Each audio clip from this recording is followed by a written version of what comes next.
Ya, baik.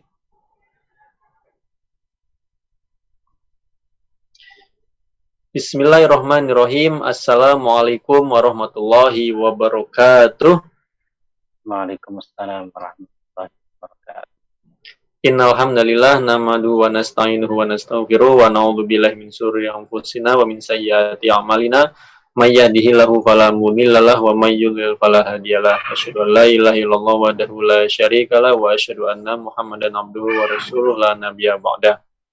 Ustaz Johar yang kami hormati dan kami muliakan, Bapak-bapak sekalian dan para pemirsa sekalian, terima kasih semuanya atas kehadiran pada malam hari ini dalam agenda pekanan kita, kajian rutin setiap Jumat malam yang dihadiri oleh bapak-bapak yang bekerja dan tinggal di Hong Kong. Dan juga acara ini kita siarkan live juga di Facebook dan nanti kita upload di YouTube juga agar ilmu yang disampaikan Ustaz Johar pada malam hari ini bisa dinikmati oleh lebih banyak masyarakat, lebih banyak teman-teman, sehingga nanti bisa meningkatkan pengetahuan kita tentang pemahaman keislaman, insya Allah. Kita bersyukur kepada Allah Subhanahu wa Ta'ala atas segala nikmat dan karunia yang Allah berikan kepada kita semua. Salawat dan salam kita haturkan kepada baginda Nabi besar Muhammad Sallallahu Alaihi Wasallam beserta keluarga, sahabat dan para pengikutnya yang istiqomah di jalan Allah. Kita awali kajian pada malam hari ini dengan bersama-sama membaca surat Al-Fatihah. Al-Fatihah. A'udzu billahi minasyaitonir rajim. Bismillahirrahmanirrahim. Alhamdulillahirabbil alamin. Ar-Rahmanir-Rahim. Maliki yaumiddin. Iyyaka na'budu wa iyyaka nasta'in. Ihdinas siratal mustaqim. Shiratal ladzina an'amta 'alaihim ghairil maghdubi 'alaihim waladdallin. Amin. Malam hari ini kita akan kembali membahas tema tentang akhlak dari buku Bidayatul Hidayah, dan malam hari ini kita sampai pada pembahasan tentang menjaga perut, Ustaz ya? Ya. Tentang menjaga perut. Nanti kita akan bacakan satu persatu pergiliran bapak-bapak yang hadir malam hari ini, kemudian Ustaz Johar akan mengupas lebih dalam tentang poin per poinnya, insya Allah.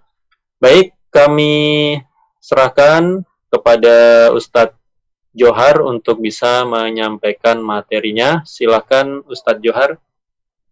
Ya. Bismillahirrahmanirrahim. Assalamualaikum warahmatullahi wabarakatuh. Waalaikumsalam warahmatullahi wabarakatuh. Alhamdulillahirabbil alamin wa bihi nasta'inu ala umuri dunya waddin. Wassalatu wassalamu ala asyrafil anbiya'i wal mursalin wa ala alihi wa sahbihi ajma'in. Subhanaka la ilma lana illa ma 'allamtana innaka antal alimul hakim. Rabbi shrah li sadri wa yassir li amri wahlul 'uqdatam min lisani yafqahu qawli, amma ba'du.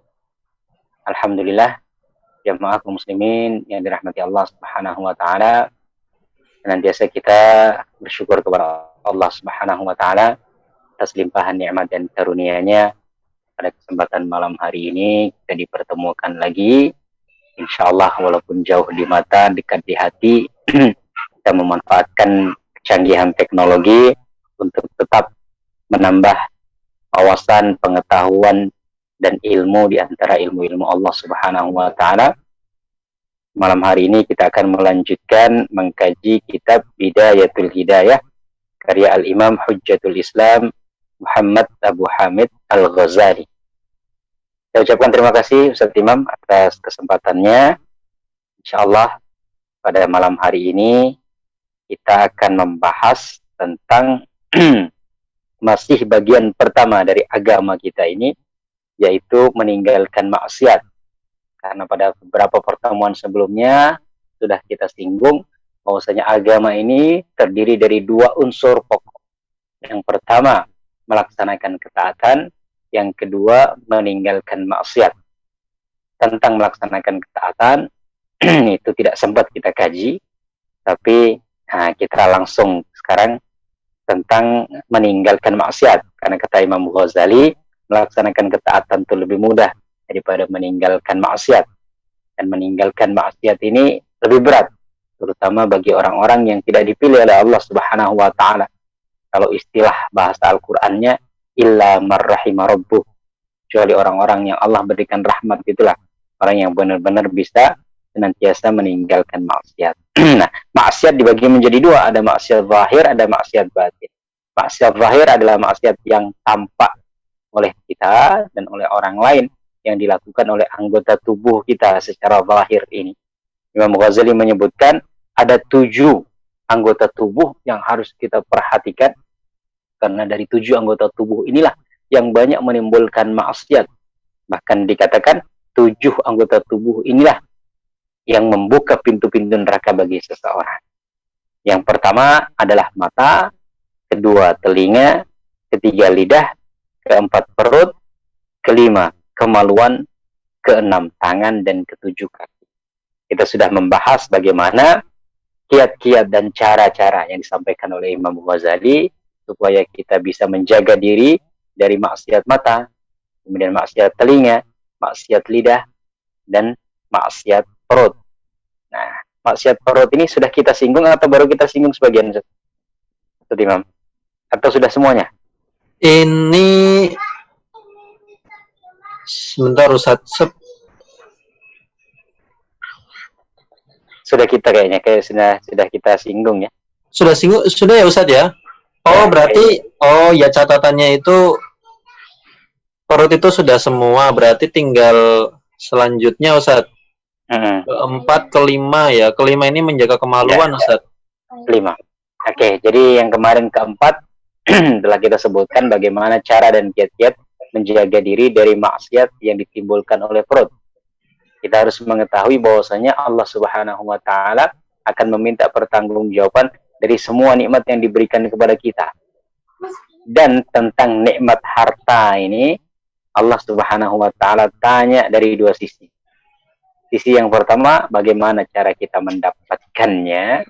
Kemudian sisi yang kedua, bagaimana kita mempergunakannya.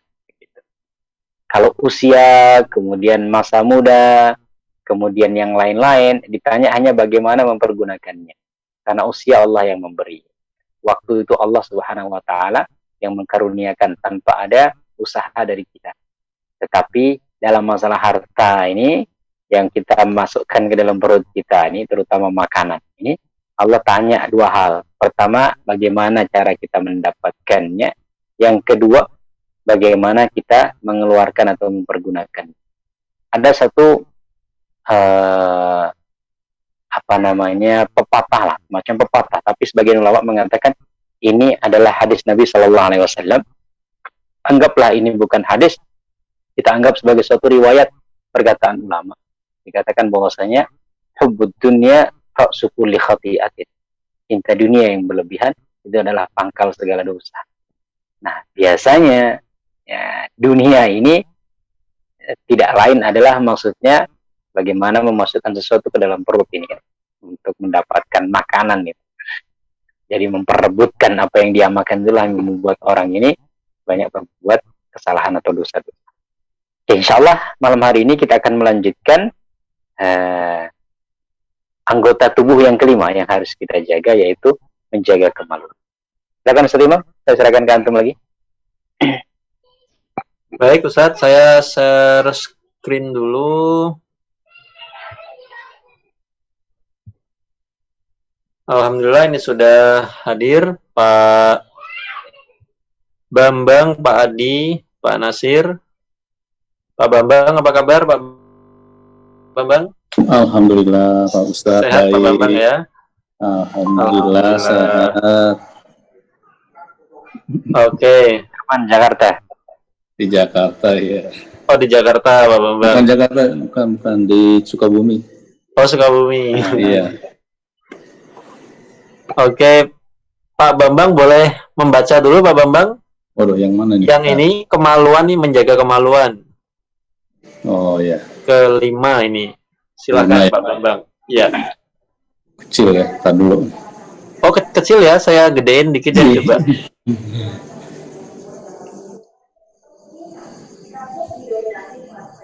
Segini masih kurang gede nggak Pak Bambang? Cukup lah, cukup. Segini ya? Ya. Oke, siap. Silakan Pak Bambang. kelima, menjaga kemaluan. Maka hendaknya engkau menjaga kemaluan daripada apa yang diharamkan oleh Allah Ta'ala, dan hendaknya engkau menjadi dirimu seperti golongan yang disifatkan oleh Allah Ta'ala di dalam firman-Nya. Maksudnya, dan mereka selalu menjaga kemaluan mereka kecuali terhadap istri-istri mereka atau apa-apa yang mereka miliki daripada hamba jariyah, maka mereka tidak tercela. Surat Al-Mu'minun ayat 5-6. Ya, ini ayatnya banyak dihafal oleh kita kaum muslimin, terutama bagi beberapa imam-imam itu. Ini termasuk ayat-ayat yang kadang-kadang menjadi ayat favorit. Qad aflahal mu'minun alladzina hum fi salatihim khashi'un dan lain sebagainya. Nah, ini di ayat yang kelima, walladzina hum li furujihim hafizun. Jadi Allah Subhanahu wa taala dalam surat Al-Mu'minun mengatakan telah beruntung ini istilahnya berarti kan sudah selesai ya, sudah terjadi gitu. Tetapi dalam bahasa Arab itu ada sesuatu yang belum terjadi digunakan dengan redaksi sudah terjadi past tense untuk menunjukkan bahwasanya hal itu adalah sesuatu yang pasti akan terjadi bagi orang yang memenuhi syarat-syaratnya, gitu kan. Qad aflahal mu'minun, telah beruntung orang-orang yang beriman. Padahal ya belum tentu beruntung gitu kan. Karena nanti keberuntungan yang hakiki ada di akhirat.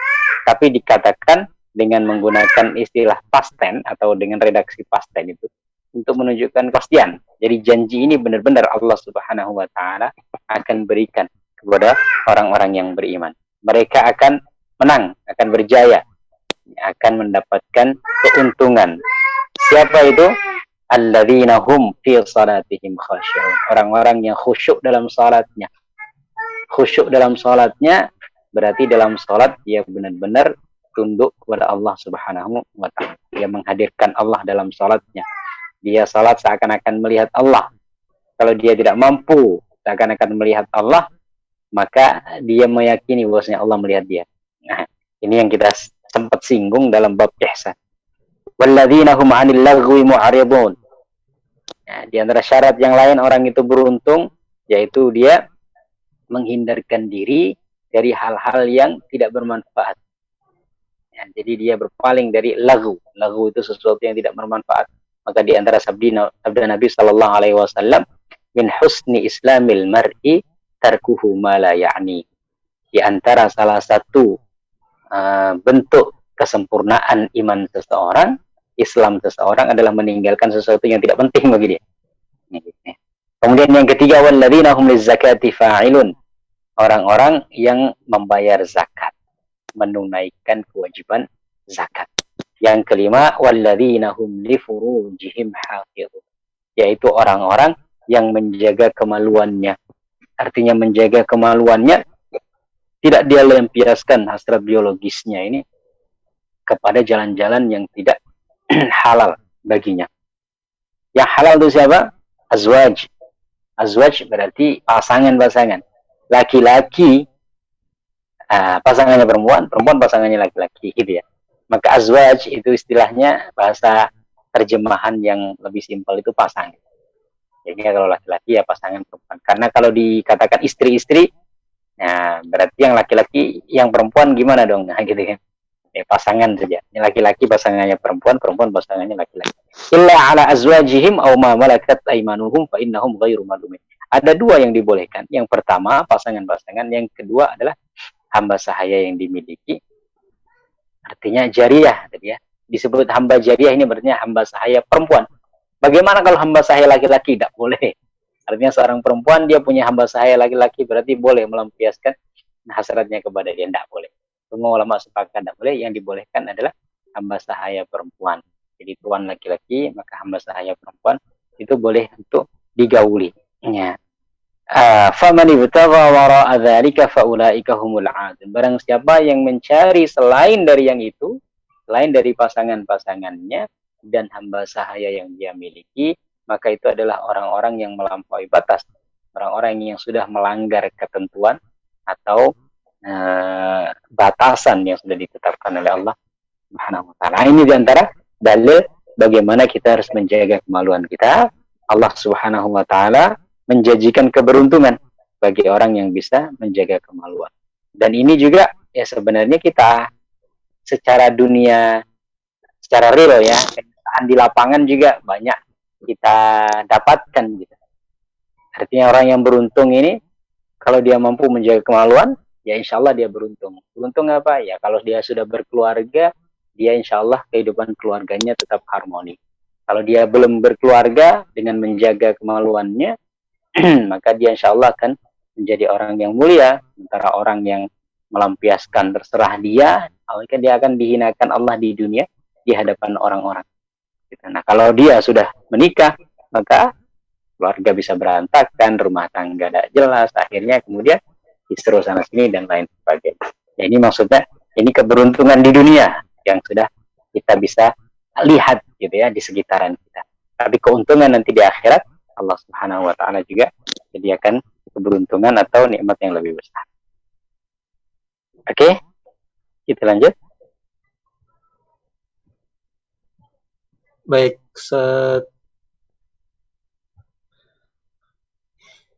Oke, ini yang lain belum menampilkan wajahnya ini. Pak Adi posisi sedang di sepeda atau di rumah Pak Adi? Dimasak dulu nih sebentar. Oh, lagi masak. Baru masuk rumah tadi. Oh, ini Pak Nasir. Pak Nasir. Apa kabar Pak Nasir? Alhamdulillah sehat. Sehat Pak Nasir ya. Dingin kayaknya nih di sana nih Pak Nasir ya. Iya biasa. Pak Nasir boleh dilanjut ya, membacanya, melanjutkan Pak Bambang ini yang dan engkau tidak dapat. Oke. Bismillahirrahmanirrahim. Dan engkau tidak dapat menjaga kemaluanmu kecuali apabila engkau menjaga matamu daripada melihat yang haram, dan menjaga hatimu supaya ia jangan berpikir yang bukan-bukan, dan menjaga perut daripada makanan yang subhat atau berlebihan dalam memakan yang halal. Karena semuanya itu adalah penggerak bagi syahwat dan merupakan puncak bermulanya syahwat. Iya. Nah, ini kata Imam Ghazali, di antara kiat bagaimana kita menjaga kemaluan ini adalah dengan menjaga mata. Ya, karena dari mata itulah kemudian turun ke hati, kemudian turun ke yang lainnya begitu. Kemudian yang kedua, menjaga pikiran atau hati supaya tidak berpikir yang tidak, karena bisa jadi orang itu tidak melihat sesuatu yang diharamkan, tapi pikirannya malah yang ke sana sehingga timbul keinginan untuk melakukan sesuatu yang haram. Kemudian yang ketiga, nah ini dikatakan Imam Ghazali ini cukup unik ini, yaitu meninggalkan makanan yang syubhat. Yang syubhat itu yang tidak jelas, apalagi yang haram gitu. Artinya meninggalkan yang syubhat, karena namanya makanan itu kan dia berefek juga bagi tubuh. Kalau makanan itu tidak baik, maka tubuh juga akan bereaksi, mungkin ya ada dorongan untuk melakukan sesuatu yang tidak baik. Ya secara ilmu pengetahuan eksperimental, wallah alam bisa dibuktikan apa enggak. Tapi secara ilmu ya mungkin ilmu perasaan lah atau ilmu kebatinan gitu ya, bisa jadi juga begitu. Artinya makanan yang baik ya akan berefek kepada gerakan tubuh yang baik. Makanan yang buruk bisa jadi dia akan membawa kepada dorongan untuk melakukan sesuatu yang buruk. Nah, kata Imam Ghazali, menjaga perut dari makanan yang syubhat. Syubhat ini yang tidak jelas halal haramnya. Ini nggak jelas, apalagi yang sudah jelas-jelas haram. Apabila kalau sudah jelas-jelas haram, maka justru dia akan membawa kepada keharaman. Artinya tubuh ini bisa jadi bereaksi untuk sesuatu yang haram. Dia terdorong untuk melakukan sesuatu yang haram. Kemudian yang keempat, tidak berlebihan dalam makanan yang halal. Meninggalkan dari yang syubhat atau bahkan haram. Yang keempat, meninggalkan juga yang halal tetapi ya itu yang berlebihan. Artinya kebanyakan makan, tidak mengontrol nafsu makan, itu bisa jadi juga nanti menimbulkan syahwat. Ya kan, di sini disampaikan semua itu penggerak bagi syahwat. Artinya makanan yang terlalu banyak juga bisa jadi memunculkan syahwat. Wallahu a'lam. Tapi itu yang dikatakan oleh Imam Ghazali. Secara kenyataan seperti apa? Ya, wallahu a'lam lah istilahnya. Mungkin juga walaupun secara apa namanya ilmu sains itu bisa dibuktikan apa tidak gitu kan, dengan orang banyak makan itu apakah kemudian nafsunya tumbuh, kemudian syahwatnya bangkit dan lain sebagainya. Tapi Imam Ghazali mengatakan begitu. Jadi selain meninggalkan yang syubhat atau bahkan haram, dia juga orang untuk menjaga kemaluannya menjaga makannya supaya tidak berlebihan, karena makanan yang berlebihan dia mampu meningkatkan syahwat seseorang. Ya, itu diantara cara yang dikatakan oleh Imam Ghazali untuk menjaga kemaluan. Kita lanjutkan lagi. Ya, baik. Ini menjaga perut sudah habis nih Ustaz. Kita lanjut ke bab berikutnya berarti Ustaz ya. Ya. Kalau kebanyakan makan ngantuk biasanya Ustaz.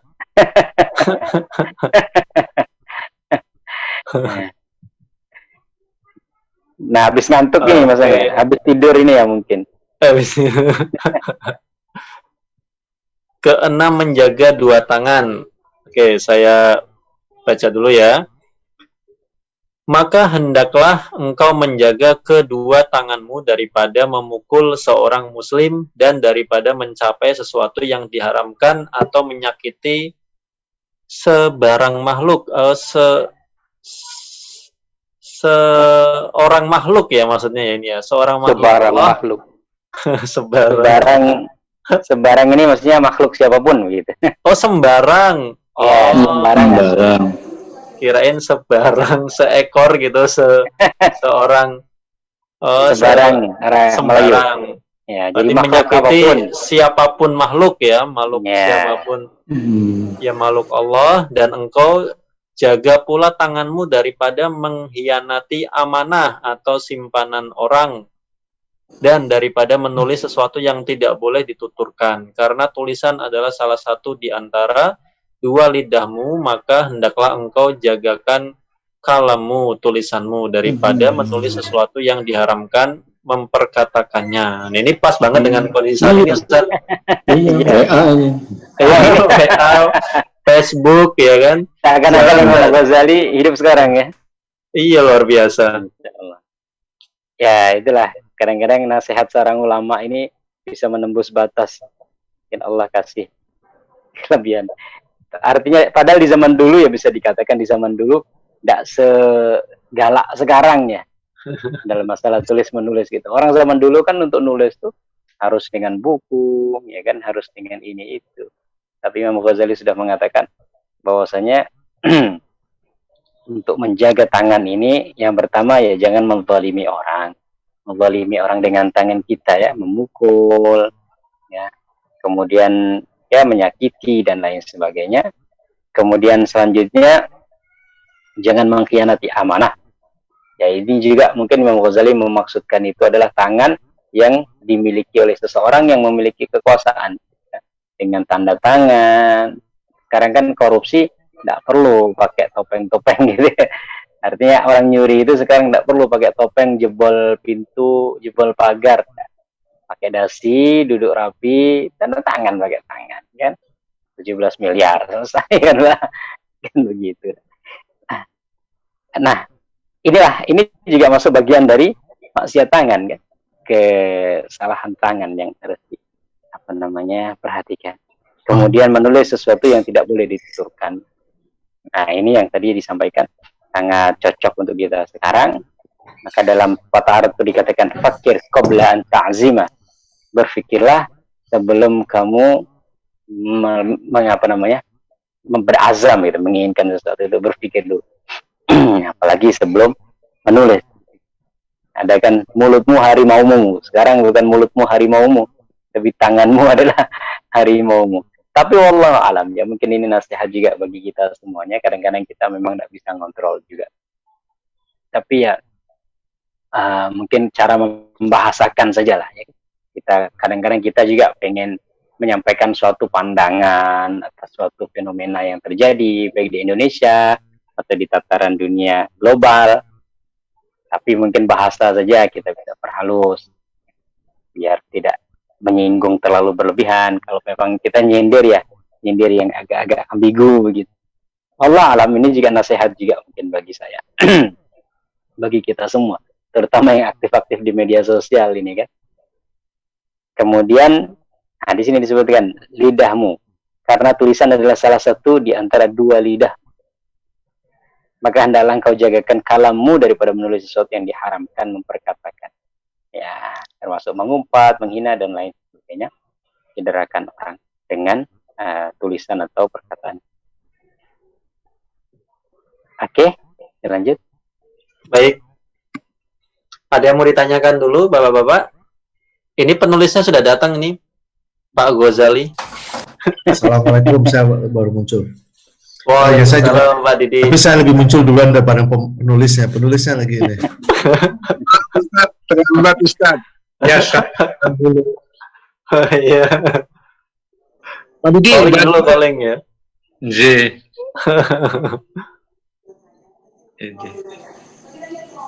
Pak. Oke, ada yang mau ditanyakan dulu Bapak-bapak? Ya. Pak Didi, stok logistiknya banyak kayaknya nih malam ini ya. Kerupuk. Hobinya kerupuk. Lupa nge-mute ya. Oke, kalau nggak ada, kita lanjutkan membacanya ya. Nggak apa-apa ya Ustaz, jadi sambil makan meminum ya, belum ini ya, baru selesai halakah juga. Santai Pak. Sambil dinikmati coffee break-nya. Tahu goreng, tahu berontak. Oke, selanjutnya ketujuh, menjaga dua kaki. Pak Didi boleh dibantu baca, Pak Didi? Boleh. Ketujuh, menjaga dua kaki, dan hendaklah engkau pelihara kedua kakimu daripada berjalan ke tempat yang diharamkan atau berjalan menuju kepada sultan yang zalim. Berjalan menuju sultan yang zalim itu tanpa ada darurat dan paksaan adalah maksiat yang besar, karena yang demikian itu dianggap tawaduk atau merendahkan diri bagi mereka dan menghormati atas kezaliman mereka. Sedangkan Allah menyuruh kita supaya berpaling daripada orang yang zalim, seperti firman-Nya, wala tarkanu ilal ladzina zalamu fatamassakumun nar. Dan janganlah engkau cenderung hati kepada orang yang zalim. Nanti kamu akan disentuh oleh fatamassakumun nar ya. Jadi langsung diancam api neraka, surat Hud. Apakah lagi kalau perjalananmu menemui sultan yang zalim itu untuk meminta sesuatu kepadanya, maka itu jelas dikira mengusahai yang haram. Rasulullah SAW pernah bersabda,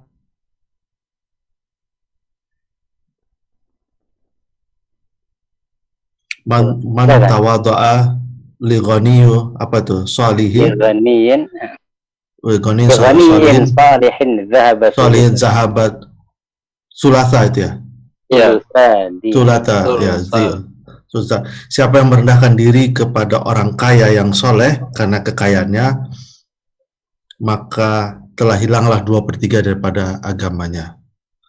Siapa yang merendahkan diri kepada orang yang kaya yang soleh karena kekayaannya, maka telah hilanglah 2/3 daripada, ini bahasa Malaysia kali ya. Nanti mungkin diartikan ya Ustaz ya. Ini ya. Coba lihat ke Pak, begitu dahsyat akibat tawadu atau merendahkan diri kepada orang kaya yang soleh karena kekayaannya. Maka betapa pula engkau tawadu kepada orang kaya yang zalim. Oh, kepada kaya yang soleh aja nggak boleh, apalagi kepada yang zalim. Ringkas kata, segala gerak lakumu dengan anggotamu adalah merupakan nikmat daripada nikmat Allah yang diberikan kepadamu, maka hendaklah engkau jangan menggerakkan. Tulisannya ikut bergerak. Hilang tulis di mana tadi nih? Ini Pak, menggerakkan satupun. Menggerakkan. Sebentar, saya ada yang ngebel pintu. Sebentar. Oh iya, oke, saya lanjutkan. Maka hendaklah engkau jangan menggerakkan satupun daripada anggotamu untuk melakukan sebarang kemaksiatan. Tetapi sebaliknya hendaklah engkau pergunakan segala anggotamu untuk mengerjakan ketaatan kepada Allah. Ya. Ya, kita cukupkan dulu. Oke. Bagian yang ketujuh di antara anggota yang harus kita jaga dari maksiat adalah menjaga dua kaki, dan ini yang terakhir yang disampaikan oleh Imam Ghazali. Maksudnya di antara bentuk ya seseorang ini menjaga dua kaki ini adalah memelihara kedua kaki ini dari berjalan ke tempat yang diharamkan. Insyaallah kita semuanya paham lah, tempat-tempat maksiat. Kita hindarkan kaki kita ini untuk melangkah ke sana, atau berjalan menuju kepada sultan yang zalim. Nah, ini yang repot nih. Yang zalim ya. Kalau sultan dia baik, raja dia baik, dia adil dan lain sebagainya, kita dukung, kita dorong. Ya.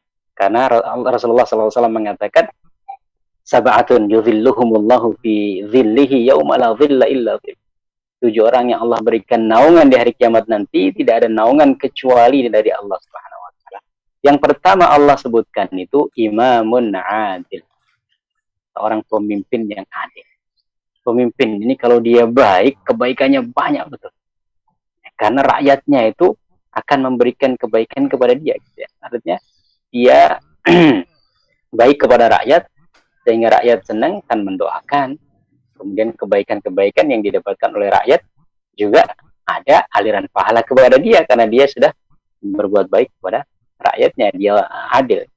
Tetapi kalau pemimpin ini zalim, maka dosanya juga besar. Satu kebijakan yang menentang hukum Allah, kemudian satu kebijakan yang menyengsarakan rakyat.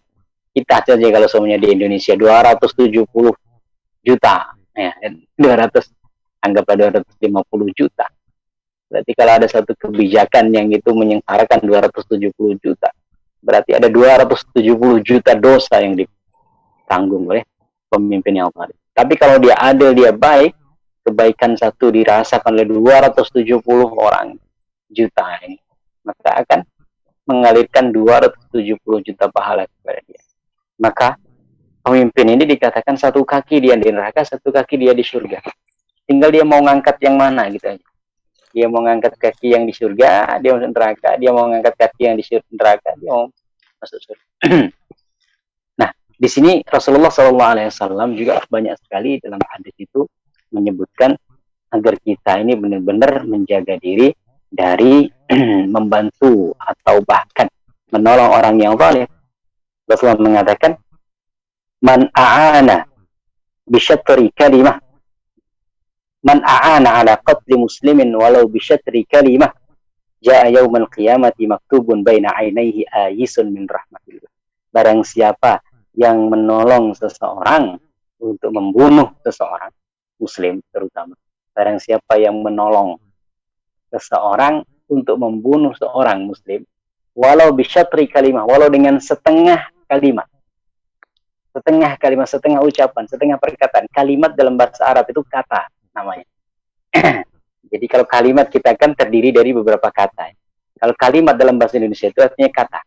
Artinya barang siapa yang menolong seseorang untuk membunuh seorang muslim, walaupun dengan setengah kata, maka di hari kiamat nanti ditulis di antara kedua matanya ini, dia terhindar dari rahmat Allah. Jadi jauhkan dari rahmat. Maksudnya setengah kalimat gimana? Dari mengatakan bunuh, baru bu. Nah, bu saja nih. Bu ini setengah. Jadi kalau sebenarnya bu, nah ini dia sudah menolong diri setengah dengan setengah. Apalagi kalau seumpamanya dia menolong, memberikan fasilitas dia ini dan sebagainya. Dan ini kejahatan yang sangat besar. Karena Rasulullah mengatakan Ka'bah itu kalau dia dihancurkan satu persatu. Ka'bah sesuatu yang kita muliakan. Bagaimana kalau semuanya kita lihat Ka'bah itu dibom sama orang, dihancurkan. Pasti kita orang beriman marah semuanya. Tempat suci kita semuanya dibom, dihancurkan. Atau ada orang yang bawa danco gitu langsung dihancurkan. Pasti kita marah. Rasulullah mengatakan kalau seumpamanya Ka'bah itu dihancurkan satu persatu, itu lebih ringan bagi Allah Subhanahu wa taala daripada seorang muslim yang darahnya tertumpahkan tanpa hak.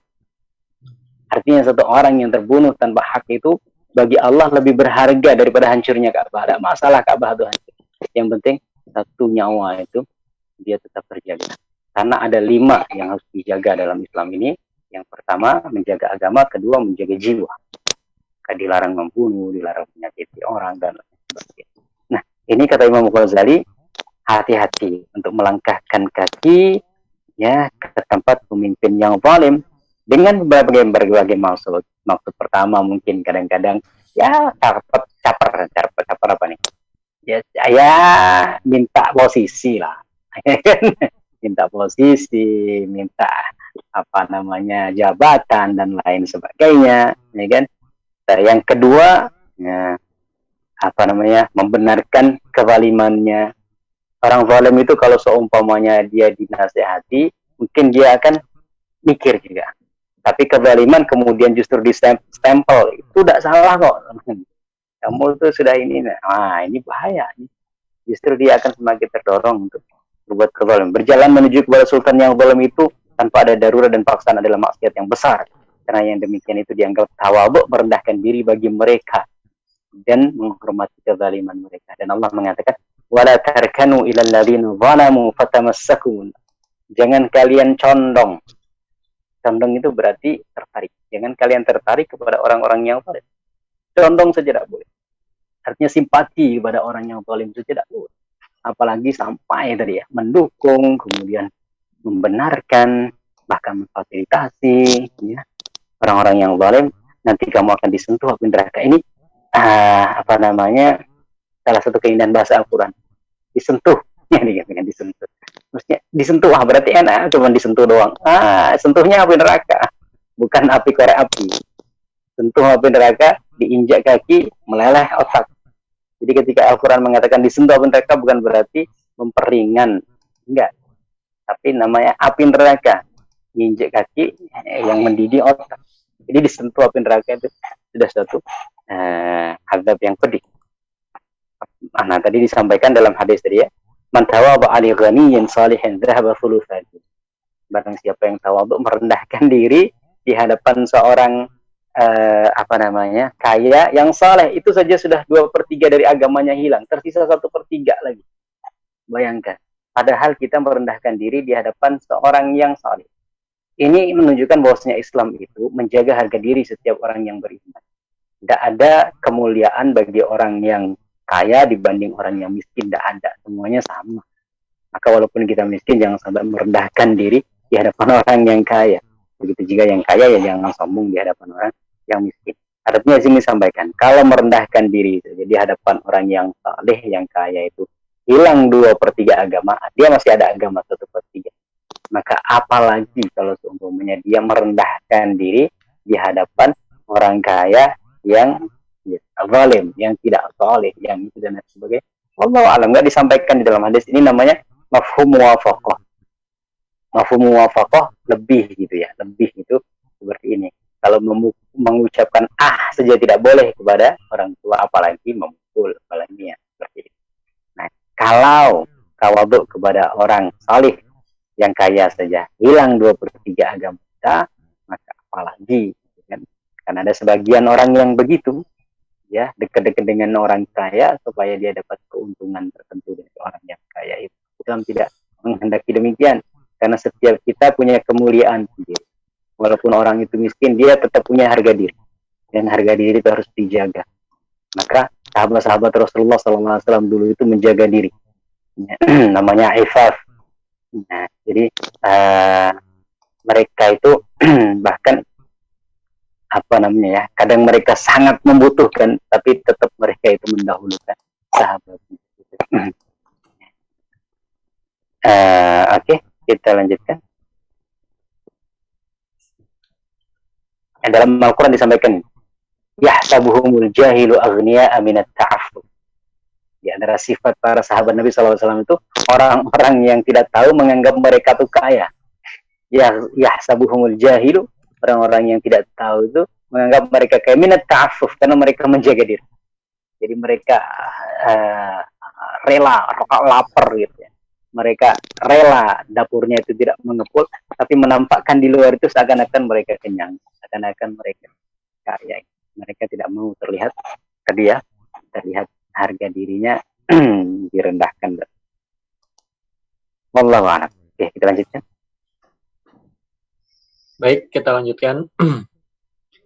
Tadi kita merendahkannya itu karena kekayaannya gitu Ustaz, jadi tulisnya Ustaz ya? Ya. Tapi kalau misalkan kita merendahkan diri ke orang soleh karena keilmuannya itu gimana Ustaz? Ya, kita ya yang dimaksud merendahkan diri ini ya ada rendah hati, ada rendah diri ya. Kalau rendah diri ini ya mungkin kayaknya bahasanya terlalu ini. Artinya merendahkan diri bukan berarti kita menghamba gitu ya. Jadi tetap merendahkan diri ini dalam menghormati, memuliakan seorang. Karena kita hanya boleh merendahkan diri kita ini di hadapan Allah Subhanahu wa taala. Kan tawallul namanya. Kita merendahkan diri di hadapan Allah. Maka kepada orang yang berilmu, ya kita artinya merendahkan hati kita di hadapan mereka. Kita memuliakan. Oke. Baik, kita lanjutkan pembacaannya. Pak Ghazali, silakan Pak Ghazali. Kelihatan Pak Ghazali share screen-nya? Insya Allah. Oke. Nggak perlu, beliau udah hafal. Jauh. Ya. Ini ya, dan ketahuilah ini. Iya, betul. Bismillahirrahmanirrahim. Dan ketahuilah apabila engkau cuai, maka akibatnya akan kembali kepadamu, dan apabila engkau rajin, maka manfaatnya juga akan kembali kepadamu. Allah Maha Kaya daripadamu dan Maha Kaya daripada amalanmu. Tetapi setiap orang akan tertakluk pada hari kiamat nanti dengan amalan yang dikerjakannya di dunia ini. Maka janganlah sekali-kali engkau berkata, Allah itu Tuhan yang Maha Mulia lagi pengampun. Ia mengampuni dosa-dosa hamba yang berbuat maksiat. Kerana ucapan seperti itu adalah ucapan yang benar, tetapi mempunyai tujuan yang mana nih? Yang salah ini, Pak Ghazali, yang kanan, sebelah kanan, atas. Yang salah. Orang yang memperkatakannya digelarkan dengan ahmak atau bodoh. Seperti gelaran yang telah disebutkan oleh Rasulullah SAW dalam sabdanya, al-kaisu mandana nafsahu wa amila lima ba'dal maut wal ahmaku man attaba'a nafsahu hawaha wata manna ala Allahi illa maniyah. Almania. Artinya, orang yang cerdik ialah orang yang selalu memperhitungkan dirinya dan ia suka beramal untuk bekalan sesudah mati. Sedangkan orang yang atau yang bodoh ialah orang yang selalu mengikuti hawa nafsunya dan hanya banyak berangan kepada Allah Ta'ala, barangan untuk mendapatkan kebaikan di akhirat dan pengampunan, tetapi ia tidak mau beramal atau bertaubat. Ya, kita jelaskan dulu. Jadi di sini ada satu hadis yang disampaikan oleh Imam Ghazali. Ada al-kayyisu, orang yang cerdas, orang yang pintar. Kemudian ada al-ahmaq, orang yang bodoh. Rasulullah mengatakan, siapa orang yang pintar itu, orang yang pintar atau orang yang cerdas itu adalah orang yang menundukkan nafsunya. Nafsu ini maksudnya diri kita, yang dimaksud dengan diri jiwa kita adalah hawa nafsunya. Yang dia menundukkan hawa nafsunya, karena Allah Subhanahu wa Ta'ala memberikan potensi kepada setiap kita ini, potensi untuk berbuat baik, potensi untuk berbuat fa'alhamaha fujuraha wa taqwaha. Tetapi ayat setelahnya kemudian mengatakan qad aflaha man zakkaha. Beruntunglah orang-orang yang mensucikan jiwanya. Mensucikan jiwanya berarti dia mengendalikan hawa nafsunya. Hawa secara bahasa artinya kecondongan kepada sesuatu yang rendah. Kalau nafsu saja ini sebenarnya nggak selalunya buruk. Karena nafsu itu artinya jiwa. Maka jiwa itu ada jiwa yang baik, ada jiwa yang buruk. Sehingga dalam Al-Quran sendiri dikatakan ada an-nafsu al-mutmainnah. Ya ayyatuhan nafsul mutmainnah. Wahai jiwa-jiwa yang tenang. Jiwa tenang ini karena dia sudah redha dengan apa yang Allah Subhanahu wa taala berikan sehingga tenang saja. Keburukan dia bersabar.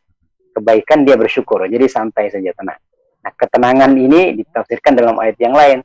La khaufun 'alaihim wa la hum yahzan. Tidak ada ketakutan, kemudian tidak ada kesedihan. Yang membuat orang galau itu kan dua nih. Kalau tidak sedih berarti dia takut. Sedih atas apa yang sudah terlampau, sesuatu yang sudah terjadi, takut karena sesuatu yang akan terjadi. Nah, kita ini kadang-kadang galau kan karena itu. Sesuatu yang sudah terjadi membuat kita sedih ya. Sesuatu yang akan terjadi karena kita takut. Nah, orang yang sudah nafsu mutmainnah, jiwa yang tenang ini, karena memang la khaufun 'alaihim wa la hum yahzanun. Tidak ada rasa sedih, tidak ada rasa takut. Dia sudah nyaman saja dia menjalani hidup. Ada nafsu yang disebut dengan nafsul lawamah, nafsu yang mencela diri sendiri. Mencela maksudnya dia mencela kekurangan-kekurangan jiwa. Jadi nafsu lawamah ini pertengahan dia. Dia tidak baik, tapi dia juga tidak buruk. Ada sisi kebaikannya, karena dia mencela dirinya. Ya Allah, aku ini sholat kurang. Keburukan juga dia celah. Ya Allah, aku ini sudah tahu ini tidak baik, kok masih dilakukan gitu. Jadi ini pertengahan. Nah, yang buruk itu disebut nafsu al-ammarah bisu. Ya, nafsu al-ammarah bisu. Wa ma ubarri'u nafsi. Inna nafsa la'ammaratun bisu. Perkataan yang dikisahkan dari surat Yusuf gitu kan. Sesungguhnya nafsu itu mengajak kepada sesuatu yang buruk. Amarah itu artinya mengajak sebenarnya. Tapi bahasa Indonesia amarah ini kemudian menjadi emosi. Amarah. Amarah itu dari kata amir, menyuruh. Amaratun bisu. Sebenarnya begitu ya. Panjangnya itu nafs al-amarah bisu. Nafsu yang menyuruh kepada keburukan. Kalau nafsu amarah itu sebenarnya nafsu yang menyuruh. Nah, menyuruh kepada apa gitu. Nah, itu diantara nafsu. Jadi nafsu sendiri tidak selalunya konotasi itu buruk. Tapi kalau hawa nafsu, maka konotasinya selalu buruk. Karena nafsu yang selalu mengajak kepada sesuatu yang rendah, hawa, condong kepada sesuatu yang tidak baik. Kata Rasulullah, orang yang cerdas itu yang mampu mengendalikan hawa nafsu. Karena nafsu mengajak, hawa nafsu mengajak kepada keburukan, dia kendalikan sehingga dia tidak terpedaya oleh keburukan yang diinginkan oleh hawa nafsu itu. Wa amila lima ba'dal maut, dan dia beramal untuk persiapan setelah kematian. Kita tahu semuanya bahwasanya rumah kita yang abadi bukan di dunia. Antum yang sekarang kan bekerja di Hong Kong. Saya yakin kalau masih merasa bahwasanya rumah antum di Indonesia, tidak mungkin bangun rumah besar-besar di Hong Kong. Pasti lebih baik uang itu ditransfer, beli tanah di sana, beli kebun di sana, bangun rumah. Pak Bambang sekarang sudah menikmati kan? Artinya karena kita tahu gitu, tempat kita kembali itu bukan di situ. Saya dulu di 3 tahun di Brunei, sama ya ngajar juga, artinya kita dapat pendapatan, walaupun pendapatan agak besar, kita mikir-mikir juga untuk membelanjakan di Brunei itu. Beli ini beli itu kan mikir, lebih baik kita transfer di rumah. Di Indonesia ditabung, nanti ketika kita kembali ke Indonesia, kita sudah punya tempat, gitu kan?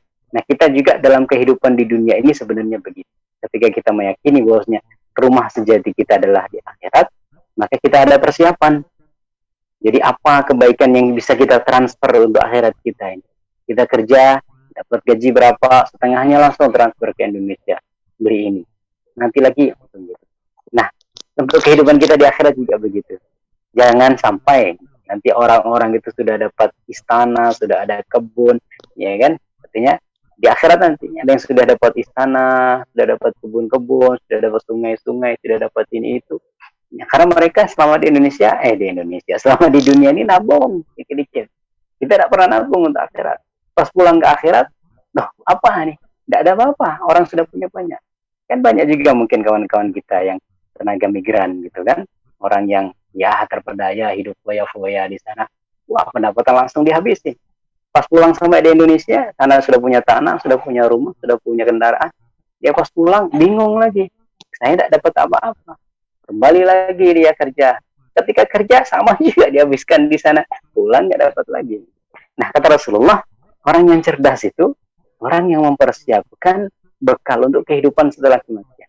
Maka kalau dalam kehidupan kita ya, tenaga migran Indonesia, dia sekolah Indonesia di luar negeri ini kan, orang yang kita anggap cerdas ya tadi, dia bekerja di luar negeri itu ya memang untuk ya mengumpulkan apa namanya finansial lah, atau bekal kan nanti di Indonesia, karena kita semuanya akan kembali ke Indonesia lama atau cepat kan begitu, sehingga ya sudah mau tidak mau harus nabung di Indonesia. Nah, kalau dihabiskan semuanya ketika di tempat bekerja itu di negara, ya nanti ketika pulang ya kosong gitu. Nah, Rasulullah begitu dalam kehidupan kita dengan akhirat juga, hiasannya atau analoginya seperti itu. Orang yang cerdas, orang yang mempersiapkan amal untuk dia kehidupan nanti setelah kematian. Karena kematian itu bukan akhir segalanya. Kematian adalah perpindahan dari satu kehidupan ke kehidupan yang lain. Maka disebut alam barzakh. Alam barzakh itu alam pemisah. Pemisah antara kehidupan dunia dengan kehidupan akhirat. Itu ada alam barzakh, atau disebut juga dengan alam kubur. Nah, dalam perkataan Arab dikatakan, man arafa bu'da safari ista'adda. Barang siapa yang mengetahui jauhnya perjalanan, dia akan bersiap-siap. Kalau kita melakukan perjalanan di dalam kota, tidak sampai keluar kota, persiapan kita sedikit. Bisa jadi kita tidak persiapan pakaian apa dan sebagainya, itu sudah cuma pakai tas sedikit. Kalau dalam kota, kalau kita keluar kota, persiapan kita jauh lebih besar, lebih banyak daripada kita perjalanan di dalam kota kan. Artinya kalau keluar kota bisa jadi nginep, pakaian harus 2 atau 3, harus ada ini itu dan lain sebagainya. Kalau kita keluar negeri, beda dengan persiapan kita ketika ya, bepergian di dalam negeri.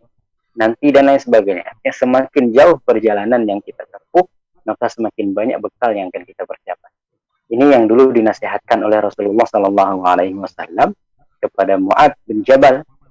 Rasulullah mengatakan, wahai Mu'ad, jaddidis safinata fa'innal safara fa'innal bahra amin. Perbaiki kapalmu, karena sesungguhnya samudra ini dalam, jangan sampai kapalmu bocor di tengah jalan, kamu akan tenggelam. Jadi perbaiki terus kapalmu, perbaiki terus keimanan. Kita dalam menjalani hidup ini gelombang pasang surut seperti samudra. Ada banyak hal yang mungkin tidak kita persiapkan. Kita harus perbarui terus keyakinan, akidah, keimanan kita dengan banyak-banyak mengucapkan la ilaha illallah. Kemudian nasihat yang lain, wakhudizada kamilan fa inna safara ba'id. Ambil bekal yang cukup karena perjalanan jauh. Perjalanan ini jauh, bukan 1-2 hari. Ya, ini perjalanan panjang tidak berujung. Tidak ada waktu lagi untuk kembali. Maka bekal yang kalian persiapkan kalau seumpamanya sedikit, maka nanti habis di tengah jalan. Kita tidak sampai kepada tujuan. Kata Rasulullah SAW, wakhudizada kamilan fa inna safara ba'id. Ambil bekal yang cukup, yang pas, karena perjalanan panjang tidak bertepi. Kalau dihitung-hitung katanya, wallah alam lah, kita tidak bisa ngitung. Kehidupan kita di dunia ini dibanding akhirat cuma 8 menit, katanya begitu. Tapi kan nggak bisa dipastikan. Ya, cuma 8 menit. Artinya sesimpel, sesingkat itu kehidupan kita dibanding dengan akhirat yang sedemikian panjang. Bekal yang harus kita persiapkan lebih panjang. Wa khaffifil himla fa innal 'aqabata ka'ud. Ringankan beban, karena sesungguhnya perjalanan itu mendaki. Kalau kita mau daki gunung, nggak mungkin kita bawa sesuatu yang berat, ringankan. Nah, perjalanan kita di akhirat ini naiknya falak tahamal aqabah. Jadi dia seperti aqabah, tahapan-tahapan yang naik. Maka harus kita ringankan beban-beban. Apa beban itu? Ya dosa-dosa, kesalahan-kesalahan. Terutama kesalahan yang berhubungan dengan manusia. Karena kalau kesalahan yang berhubungan dengan Allah Subhanahu wa Ta'ala, Allah dengan mudah dia bisa memaafkan. Tapi kalau kesalahan yang bersinggungan dengan makhluk, dengan manusia, ini yang repot. Kemudian yang terakhir, wa akhlisil amala fa innan naqidah basir. Ikhlaskan amal karena sesungguhnya Allah ini maha melihat. yang memantau kita ini tahu. Ya'lamu kha'inatal a'yuni wa ma tukhfis sudur. Mengetahui maksiat mata, pengkhianatan yang dilakukan mata dan apa-apa yang disembunyikan oleh hati. Maka kalau semuanya kita secara zahir akan ikhlas, batinnya tidak ikhlas, Allah tahu. Dengan nasihat Rasulullah kepada sahabat Mu'adz itu, wa akhlisil amal, ikhlaskan betul amalanmu. Jangan pura-pura di hadapan seakan-akan ikhlas, dalam hati tidak ikhlas. Karena Allah tahu apa yang disembunyikan oleh hati. Nah, orang yang cerdas, orang yang mampu menundukkan hawa nafsunya, dan dia mempersiapkan diri untuk kehidupan setelah kematian. Ya ayyuhalladzina amanu taqullaha wal tanzur nafsum ma qaddamat lighad. Banyak disampaikan oleh khatib-khatib Jumat. Wahai orang-orang yang beriman, hendaklah kalian memperhatikan apa-apa yang sudah kalian persiapkan untuk kehidupan besok. Persiapannya apa? Nantum 1-2 tahun lagi mau pulang semuanya ke Indonesia. Pasti udah mikir, di Indonesia mau apa? Ya, apa kira-kira usaha yang bisa dilakukan di sana? Apa kira-kira pendapatan yang mungkin bisa didapatkan di sana? Dan lain sebagainya. Kita mikir juga. Nah, ketika di akhirat juga begitu. Allah sudah memberikan wal tanzur nafsum ma qaddamat. Setiap jiwa harus memperhatikan apa yang sudah dia lakukan sebagai persiapan untuk kehidupan nanti. Wal ahmaqu, dan orang-orang yang bodoh, man ittaba'a nafsahu hawaha, mengikutkan jiwanya ini untuk hawa nafsunya. Artinya dia mengikuti hawa nafsu. Afara'aita man ittakhadha ilahahu hawa.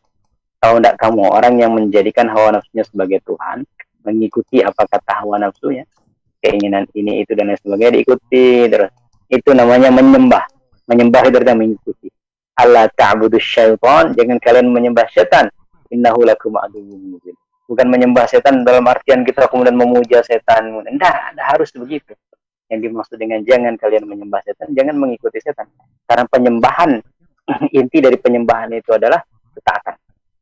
Jika kita menyembah Allah, berarti kita taat kepada Allah.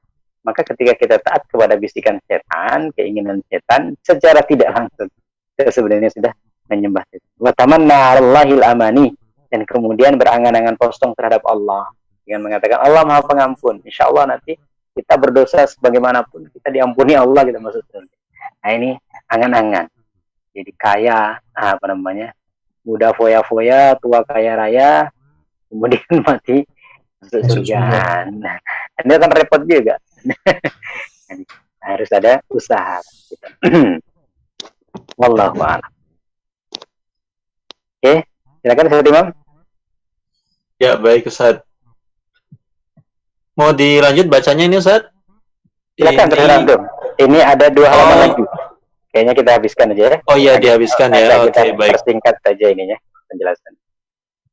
Oke, selanjutnya Pak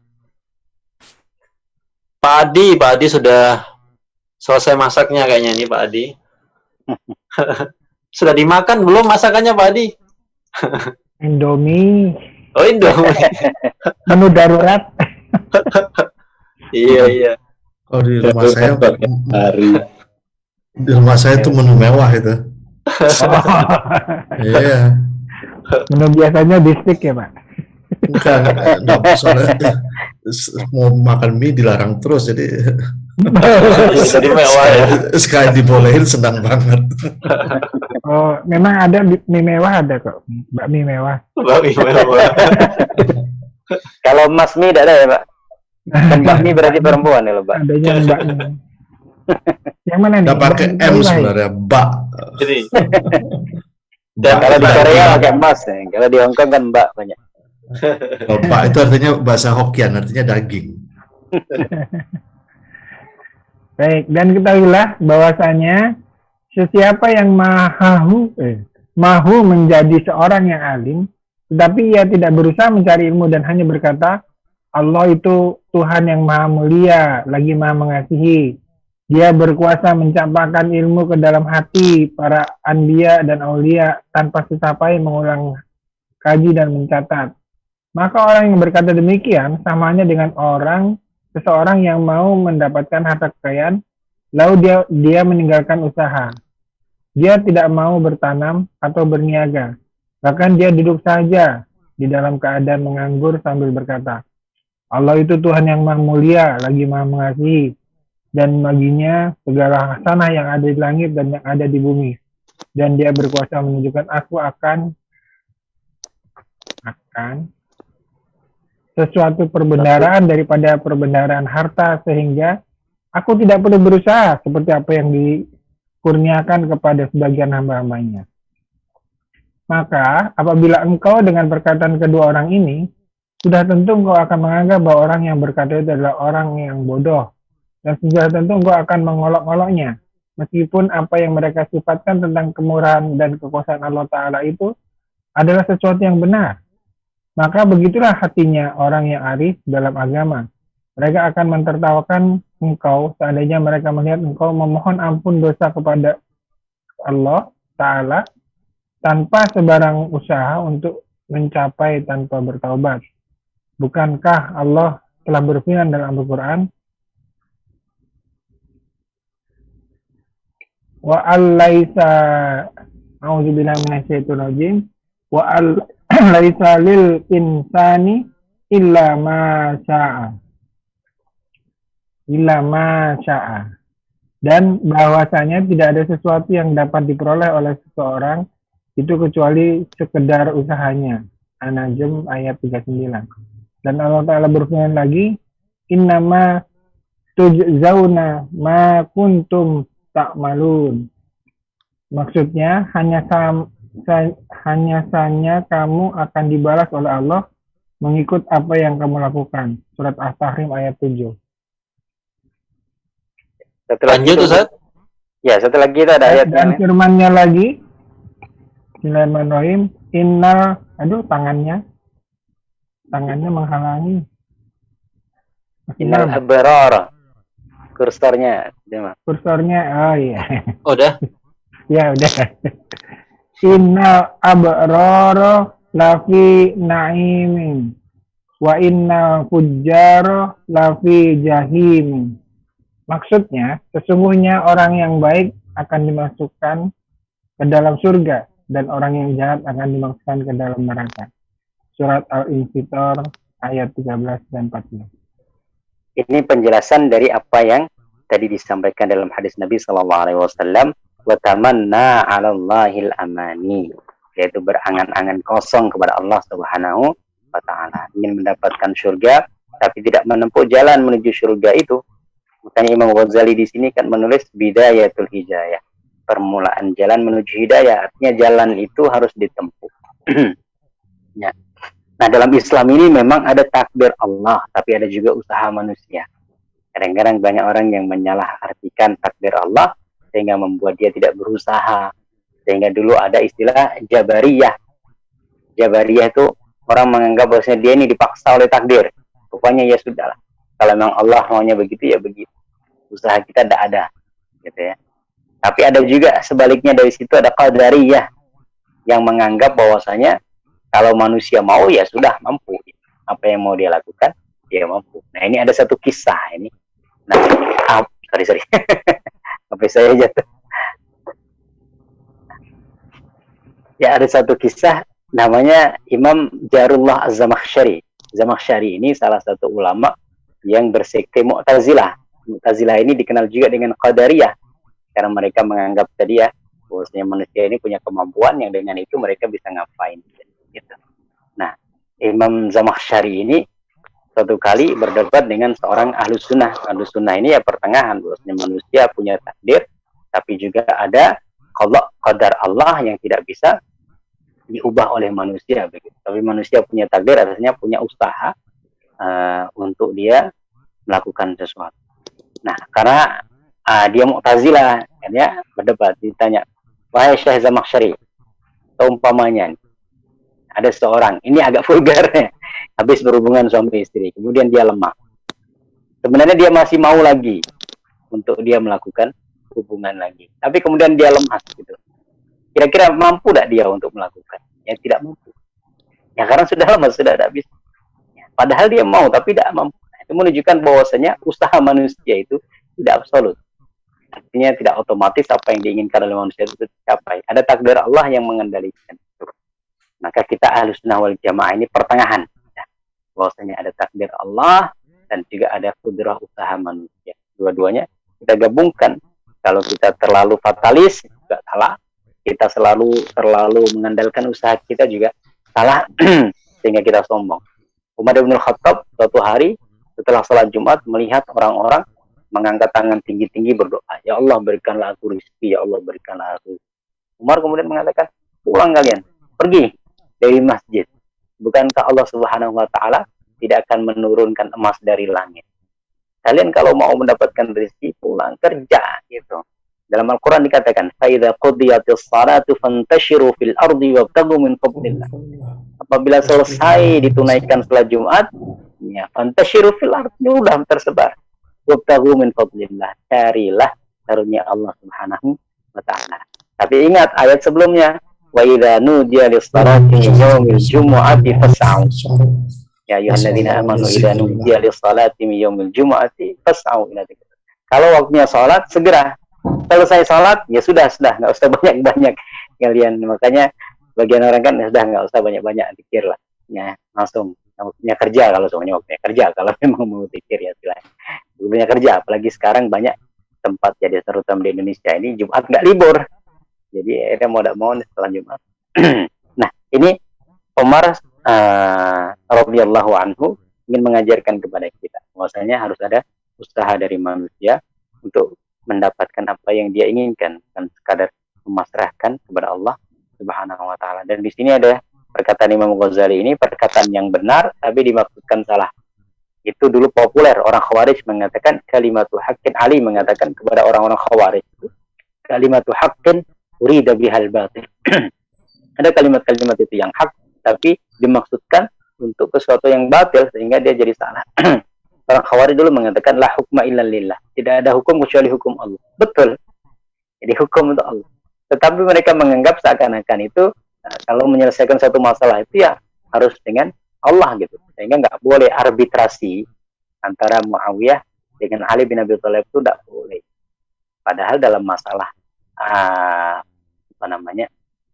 masalah keluarga saja yang kecil ya, itu kalau ada perselisihan antara suami istri ya, harus ada arbitrasi, satu ya, mengutus satu mengutus satu, kemudian berembuk apa kira-kira jalan keluarnya. Nah ini masalah umat, dua orang yang diikuti oleh ribuan pengikut gitu, nggak boleh arbitrasi, nggak boleh tahkim. Nah itu Ali mengatakan kalimatu haqqin urida bihal batil. Nah ini juga begitu, kalimat yang benar tapi dimaksudkan salah. Ya memang Allah Maha Kuasa, Allah bisa saja memasukkan seseorang ke surga tanpa amalan. So, Allah Maha segalanya kan. Tetapi kan kalau kita pahami secara salah maka jadi fatalis, mengandalkan sesuatu yang salah, mengandalkan itu. Oke, kita lanjutkan sedikit lagi kayaknya nih. Kita tanya jawab habis itu.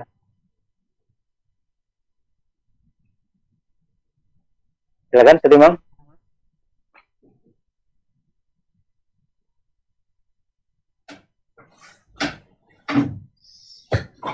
Sudah kelihatan Pak Sesa?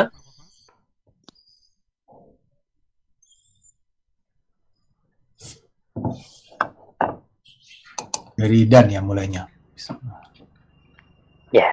Ya, bismillahirrahmanirrahim. Dan apabila engkau tidak meninggalkan usaha dalam mencari ilmu dan harta kerana bersandar kepada kemurahan Allah Ta'ala, maka begitulah pula halnya. Engkau tidak meninggalkan berbuat bekalan akhirat karena bersandar kepada kemurahan Allah. Maka janganlah engkau malas berbuat ibadat karena Tuhan dunia dan Tuhan akhirat itu satu saja. Dan Tuhan itu Maha Pemurah dan Maha Mengasihani, baik di dunia ataupun di akhirat. Kemurahannya tidak bertambah dengan ketaatanmu, dan kemurahannya bahwa akan bagimu jalan yang dapat menyebabkan engkau ke negeri yang kekal abadi, yang penuh dengan kenikmatan dan syarat engkau mampu bersabar menawan syahwat untuk beberapa hari yang sangat sedikit sekali. Maka inilah kesudahan daripada kemurahannya. Engkau berbisik di dalam dirimu dengan lamunan dan angan-angan yang kosong, dan hendaklah engkau mencontohi kesungguhan orang-orang yang Satu saja. Bantu sih saya. Kerjaan sudah banyak. Maaf sebentar. Kendala koneksi sebentar. Pasti. Apa sih? Ya, silahkan, maaf Pak Sesa. Ada suara masuk, Ustaz Imam. Oh, bocor ini. Yang mana yang bocor ini? Sebentar. Mas Didi itu. Udah, silahkan Pak Sesa. Iya. Maka inilah kesudahan daripada kemurahannya. Maka janganlah engkau berbisik di dalam dirimu dengan lamunan dan angan-angan yang kosong, dan hendaklah engkau mencontohi kesungguhan orang-orang yang mempunyai kepandaian daripada para anbiya dan salihin. Maka jangan engkau mengharapkan menuai buah yang tidak engkau tanam. Mudah-mudahan Allah memberi cucuran rahmat dan keampunannya kepada orang yang rajin berpuasa, sembahyang, berjihad, dan bertakwa. Ya. Ada satu lagi mungkin? Ya. Kepada Ringkas kata, peliharalah anggotamu yang zahir daripada maksiat-maksiat yang telah disebutkan sebelum ini. Dan ketahuilah bahwa perbuatan anggotamu yang zahir ini hanyalah timbul dari arahan yang datang dari dalam hatimu. Dan apabila engkau bermaksud memeliharakan segala anggotamu yang zahir, maka mulaikanlah perbaikan itu dengan membersihkan hatimu, dan inilah yang dinamakan dengan takwa batin. Dan hati yang ada di dalam dadamu itulah yang dinamakan dengan mudghah. Seketul daging yang apabila ia baik, seketul itu apa ya? Sebuah ya mungkin ya. Segumpal. Segumpal daging yang apabila ia baik, maka akan baiklah seluruh anggotamu. Dan apabila ia rusak, maka rusaklah seluruh anggotamu. Dan kebersihan hati itu hanyalah dicapai melalui al-muraqabah. Ya. Nah, di sini Imam Ghazali menyebutkan bagian terakhir dari apa yang kita bahas ini ya, bahwasanya jangan sampai kita salah memahami kekuasaan Allah tadi, dan juga supaya kita tidak berangan-angan kosong kepada Allah Subhanahu wa taala, menginginkan suatu kebaikan tapi tidak menempuh jalan-jalannya.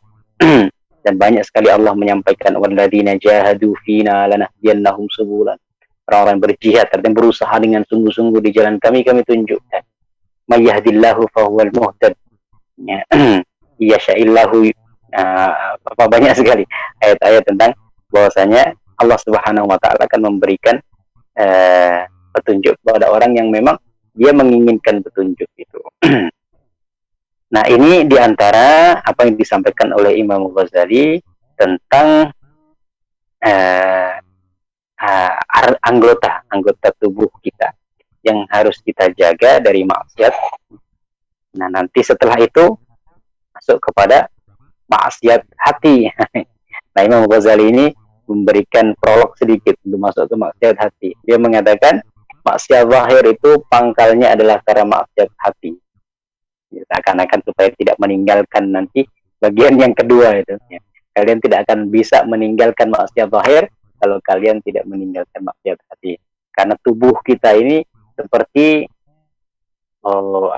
rakyat, dan hatinya itu adalah raja. Rakyat ini hanya mengikuti instruksi raja. Dan Rasulullah mengatakan ala inna fil jasadi mudghah. Ketahuilah sesungguhnya dalam diri seseorang ini ada mudghah. Jadi ditulis di sini seketul daging, segumpal darah yang menjadi hati itu ya. Mudghah. Idza salahat salahal jasadu kullu. Bila baik hati itu, maka seluruh anggota tubuh akan baik. Wa idza fasadat fasadal jasad. Segumpal darah itu tadi dia menjadi tidak buruk, maka anggota tubuh yang lainnya juga akan menjadi buruk. Wallahu a'lam bishawab. Ini yang mungkin bisa kita baca untuk malam hari ini. Kita lanjutkan diskusi. Silakan ada tambahan atau ada yang mau disampaikan. Baik, terima kasih Ustadz dan Bapak-bapak sekalian. Silakan, masih ada waktu setengah jam kita sampai jam 11 insya Allah. yang mau ditanyakan seputar materi yang sudah disampaikan atau ada yang mau menambahkan? Silakan Bapak-bapak.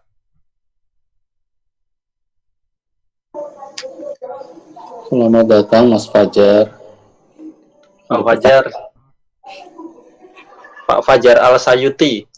Namanya sekarang ada tambahannya. Al-Sayuti ini dari daerah namanya Asyut. Jadi ada Imam Suyuti itu daerah di Mesir namanya Asyut sebenarnya. Tapi kemudian sudah menjadi nama. Oh iya Pak Nasir mau nanya. Silakan Pak Nasir. Itu tadi Pak Ustadz bilang, ternyata di antara para sahabat ada juga yang bersikap begitu ya di masjid.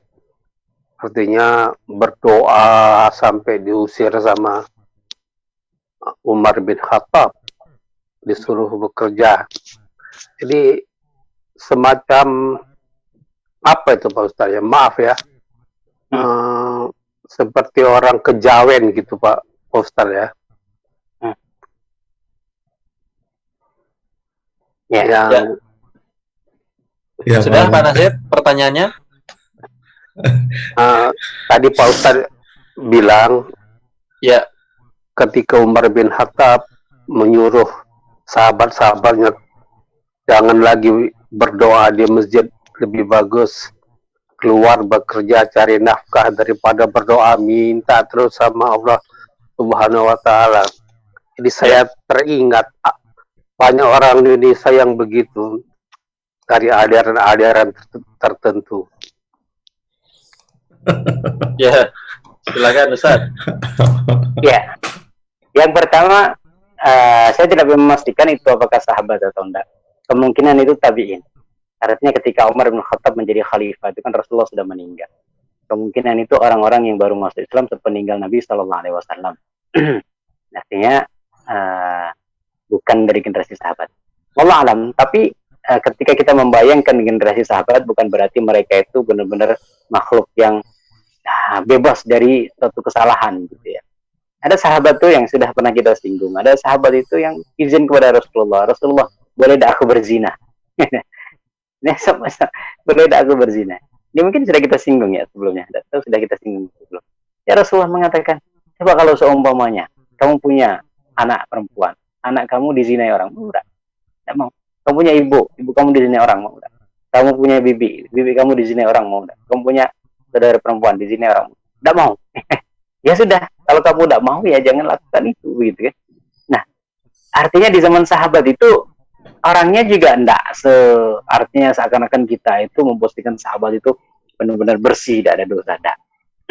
Ada di zaman Rasulullah SAW itu Ma'is itu dia berzina dan datang kepada Rasulullah mengakui, Rasulullah bersihkan diriku. Rasulullah bersihkan diriku sampai 4 kali. Rasulullah mengatakan, kenapa Ma'is? Rasulullah, aku habis berzina dengan seorang perempuan. Akhirnya kemudian dirajam. Ada seorang perempuan dari Ghamidiyah itu dia juga datang kepada Rasul dalam keadaan bunting. Rasulullah, ini anak bukan hasil dari hubungan yang sah dan lain sebagainya. Ada juga yang mencuri dari klan saya lupa ya, klan mana, klan Juhainah atau itu dia minta keringanan dari Nabi Sallallahu Alaihi Wasallam melalui Usamah bin Zaid. Rasulullah marah. Artinya kehidupan sahabat Rasulullah Sallallahu Alaihi Wasallam tidak terbebas sama sekali dari suatu kesalahan. Tapi dengan kesalahan itu mengajarkan kepada kita kalau ada kesalahan ini, dibetulkan dengan seperti ini, gitu ya. Nah, untuk yang di Umar tadi, wallahu alam, saya kalau saya tidak bisa memastikan itu sahabat apa tabi'in ya. Kemungkinan besar itu tabi'in, artinya orang-orang yang baru masuk Islam setelah peninggalan Rasul. Karena ketika Khalifah Umar menjadi khalifah itu kan sepeninggal Rasulullah dan sudah 2 sekian tahun ditinggal oleh Abu Bakar. Gitu ya. Nah, itu yang pertama. Yang kedua, memang itu Islam ini agama yang pertengahan. Ada usaha, juga ada tawakal. Ketika kita tawakal saja salah, tapi ketika kita usaha saja nggak doa sama sekali, ya salah juga. Maka ketika kita masuk masjid, itu doanya Allahumma ftahli abwaaba rahmatik. Ya Allah, bukalah pintu-pintu rahmat. Kita ingin pahala dari Allah ketika masuk masjid. Tapi ketika kita keluar masjid, doa kita apa? Allahumma inni as'aluka min fadlik. Atau Allahumma ftahli abwaba fadlik. Ya Allah, aku meminta karunia, rizki ini. Ya Allah, bukanlah bagiku pintu-pintu karuniamu. Jadi ketika kita keluar dari masjid itu seakan-akan ente sudah cari kerja, jangan mikir akhirat. Begitu. Nah, ini salah satu cara Islam supaya kita ini balance ya. Kalau memang ada yang kayak kejawen gitu, kata Pak Nasir, yang cuma doa saja, zikir. Bahkan dulu di Mesir itu pernah ketika diserang oleh, kalau Prancis atau Inggris, saya agak lupa itu. Ketika musuh sudah di depan pertahanan tentara itu, yang sudah di ambang pintu masuk ke Mesir itu, justru ada sebagian yang cuma pikir-pikir saja begitu kan, tidak mau terjun untuk membela tanah air dengan berperang gitu. Akhirnya ya itu sesuatu yang salah. Nah, banyak juga aliran tasawuf itu kadang-kadang berlebihan. Cuman itulah, udahlah, nggak usah mikir apa, pikir. Itu juga. Tetapi ada kesalahan yang lain juga yang harus kita perhatikan. Ada orang yang hanya bekerja mengandalkan kemampuan dia tanpa memasrahkan kepada Allah, nggak pernah berdoa, kerja, cari duit, cari ini. Karena dengan itulah dia mendapatkan kekayaan. Nah, ini yang dilakukan oleh Qarun. Qarun begitu, dia mengatakan innama utituhu ala ilmin indi. Apa-apa yang ada pada saya ini karena ilmu saya. Saya kan pintar bisnis, saya mengelola bisnis, saya banting tulang mencari, gitu kan. Wallahu a'lam. Begitu Pak Nasir? Ya, baik. Terima kasih Ustaz. Ya. Terima kasih Pak Ustaz. Sama-sama. Ustaz, tadi yang masalah segumpal daging tadi Ustaz, yang baik, seluruhnya baik. Nah, itu kalau organ segumpal dagingnya di dalam tubuh kita itu apa ya Ustaz ya? Jantung. Jantung ya Ustaz ya? Heart, jantung ya? Artinya saya kurang tahu pasti ya, tetapi dalam Al-Quran itu banyak diistilahkan dengan kata qalb. Qalb itu apakah jantung atau hati? Artinya ada hati, anggap hati ya, hati secara organ dengan hati secara fungsi gitu. Artinya ketika Al-Quran mengatakan lahum qulubun la yafqahuna biha. Mereka punya hati tapi tidak bisa mikir. Nah, hati kok mikir? Nah, artinya berarti fungsi, bukan hati sebagai organ. Tapi wallahu alam, hati apakah jantungnya, kira-kira yang membuat kita memiliki perasaan, membuat kita memiliki ya rasa ada baik buruk, bisa kita membedakan. Itu kira-kira hati apa jantung, wallahu alam. Tapi kebanyakan ya, ketika Al-Quran atau hadis berbicara tentang hati, itu yang dimaksud adalah fungsi secara secara batin istilahnya, fungsi hatinya itu ya, bukan organ hatinya. Nah, kalau organ hatinya ini nggak tahu, karena kalau dalam bahasa Arab sendiri, kalau hati itu disebut kabid. Kabid itu hati ya, kabid, hati dalam artian organ hati. Kemudian qalb itu ya jantung, tapi bisa juga diartikan hati juga. Allah alam, saya juga kalau secara organ ya, secara organ saya kurang pasti juga untuk mengartikan hati itu dia jantung, qalb ya, jantung apa hati. Tapi yang disampaikan dalam Al-Quran hadis itu kebanyakan berbicara tentang fungsi hati. Fungsi hati tergantung kita. Nah, yang merasakan, yang membuat kita punya rasa ini kira-kira hati apa jantung, ya itu yang dimaksud oleh kata qalb. Jantung hati. Jantung hati. Itu bukannya berpikir pakai otak ya Ustaz ya, maksudnya semua itu kan yang kita pikirkan ada di otak kita, atau maksudnya kalbu itu ya pikiran yang ada di otak kita itu. Ya. Nah, itu nanti ada perbedaan antara Imam Abu Hanifah dengan Imam Syafi'i. Kira-kira hati itu letaknya di mana? Sama gitu. Imam Abu Hanifah mengatakan hati itu letaknya di otak. Karena tempat berpikir kita ada di otak. Sehingga orang kalau dia terbentur atau apa, dia nggak bisa mikir. Dan dia tidak bisa mikir, tidak bisa merasa. Tapi Imam Syafi'i mengatakan hati itu letaknya dalam hati organ tadi itu ya. Ada di dada. Wallahu a'lam. Saya membaca perbedaan pendapat ini ada di kitab Ihya Ulumuddin. Ya, mereka Imam Syafi'i dengan Imam Abu Hanifah itu mereka berbeda pendapat mana letak hati, karena dalam Al-Quran dikatakan memang begitu, lahum qulubun la yafqahuna biha, mereka punya hati tetapi tidak digunakan untuk berpikir atau mencerna begitu, sehingga mereka tadi itu kira-kira letak hati itu di mana, letak hati di akal, di otak ya, atau letak hati di kalbu yang disebut dengan hati kita ini gitu. Karena Al-Quran sendiri mengatakan begitu. Ya, hati tidak digunakan untuk berpikir. Kalau antum mau lihat ada di surat Al-A'raf 179. Walaqad dzara'na li jahannama katsiran minal jinni wal ins lahum qulubun la yafqahuna biha. Ya, ketika ditanya karena kami punya hati tidak dipakai untuk berpikir. Ya. Jadi fungsi qalb, fungsi hati, hati itu kan dua ya, ada qalb, ada fuad. Ya. Kalau qalb dia lagi tenang, kalau fuad dia lagi gelisah, lagi ribut. Jadi ibunya Musa itu ketika anaknya ditaruh di air, itu fuad hatinya. Tapi begitu udah tenang lagi, udah apa menjadi qalb. Nah, kalau kita lihat ukuran yang satu lagi, fungsinya qalb itu berpikir ya Ustaz ya. Takilun berhubungan dengan fungsi berpikir. Jadi kalau kita lihat secara ini, manusia itu kan ada dua komponen. Ada komponen duniawi, ada komponen yang dari Allah yang berbentuk nafs, yang bentuk jiwa, yang berbentuk ruh. Nah, komponen yang di dunia ini adalah otak. Tadi Mas Andri bilang otak. Otak itu jadi komponen dunia itu yang berpikir. Komponen dunia dan otak ini cuma 10% yang kita bisa kendalikan. 90% semua sifatnya sensorik, motorik yang kita nggak bisa ngatur. Dia detak jantung diatur, kita nggak bisa ngatur itu. Jadi cuma fungsinya sekian persen. Nah, fungsi otak duniawi ini semua dikendalikan oleh nafs kita. Itu yang qalb. Jadi input yang ada dari telinga, yang dari otak, yang dari sense kita itu disampaikan, diproses oleh otak. Otak kemudian dikendalikan oleh nafs kita, mau diapakan. Jadi pengendaranya tetap nafs, nafs itu roh ya, jiwa ya. Nah, jiwa ini yang dia nanti berpikir apa yang harus dilakukan oleh ini. Sementara fungsi otak cuma komponen dunia aja, jadi kayak CPU-nya. So you're man behind CPU-nya. Jadi CPU-nya itu nafs, CPU-nya itu sendiri otak. Make sense nggak kira-kira? Jadi secara anatomi otak, tapi secara roh ini yang nanti akan memerintahkan otak yang 10% sama untuk gerakan tubuh kita gitu.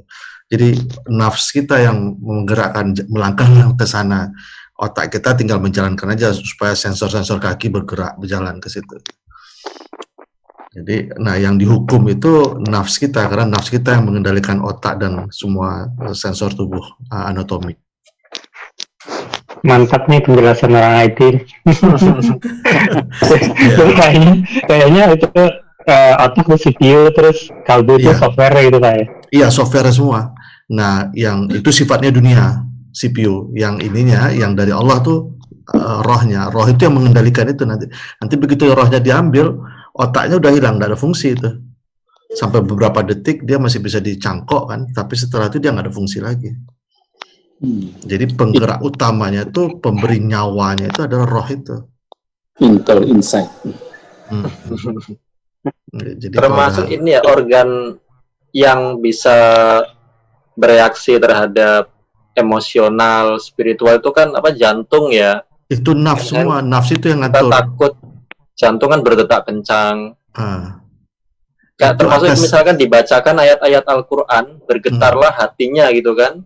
Nah, itu yang bergetar itu. Yang bergetar itu the man behind CPU-nya itu, orang di belakang komputernya itu yang bergetar.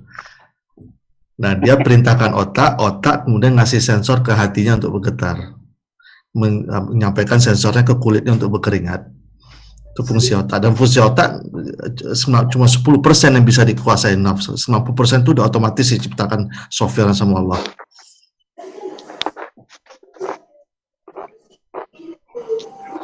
Jadi ketika Allah bertanya, afala takilun, bukan takilunnya otak, tapi takilunnya orang di belakang komputer itu. Pendekatan anatomisnya. Dan lebih make sense, gabungan antara kedua imam ini gitu. Lebih make sense. Soalnya banyak ditanya seorang non-muslim seperti itu. Jadi perbedaan antara hati, kalb sama nafs. Kalau hati liver bukan ya, berarti ya. Anatomi itu. Jadi itu anatomi ya. Semua saraf-saraf itu tadi kebanyakan memang ya tuh, kalau kata qalb dimaksudkan adalah fungsinya, bukan qalb sebagai organnya tadi ya. Makanya kalau tadi bahasa Arab itu agak susah juga kita mengatakan jantung itu apa? Jantung bahasa Arabnya qalb. Ya. Hati. Tetapi orang ketika mengatakan hati itu justru kabid. Hati yang berarti liver itu justru disebutkan itu kabid. Kabid itu ya hati yang liver itu. Nah, kalau jantung itu qalb. Nah, sementara kita terbiasa dengan hati. Nah, tapi yang dimaksud hati ini kan biasanya bukan sebagai organ, sebagai fungsi hati ya. Wallah alam, antara hati yang liver dengan jantung itu kira-kira ya yang merasa atau yang punya perasaan itu yang mana, saya kurang tahu pasti. Iya. Silakan Bapak-bapak. Juga dia punya dia punya pembahasan tentang kalbu itu. Jadi ada sodar itu keluarannya. Kemudian tadi disampaikan oleh Pak Didi tadi ya, ada fuad. Kemudian nanti ada memang ada qalb. Kemudian ada empat kalau saya tidak salah itu. Ada tingkatan yang disampaikan Imam Ghazali. Karena allazi waswisu fi sudurin. Sudur ternyata dada. Tapi kan bukan berarti dada yang gitu ya. Tapi apa yang ada di dalam dada. Yang di dalam dada kira-kira jantung apa hati? Yang dalam dada itu maksudnya thought process itu, Ustaz. Maksudnya thought process itu apa bahasa Indonesianya? Berpikirnya, kemampuan jadi dia yang jadi si setan hanya bisa membisikkan. Dia tidak menguasai qalb, tapi menguasai sudur.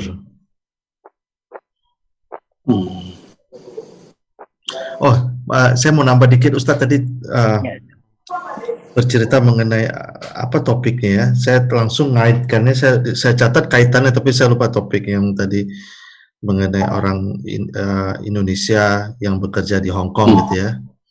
Itu bekal menabung untuk akhirat. Nah, ternyata pas sampai di pulang lagi tidak dapat bekalnya. Saya cuma mau ngasih tahu nih, Ustaz.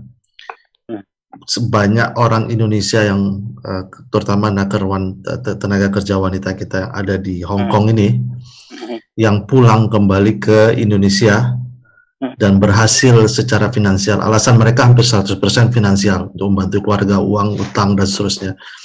Yang kemarin berhasil pulang kembali ke Indonesia, totalnya semua yang berhasil pulang dan betul-betul ada duit terbantu cuma 7%.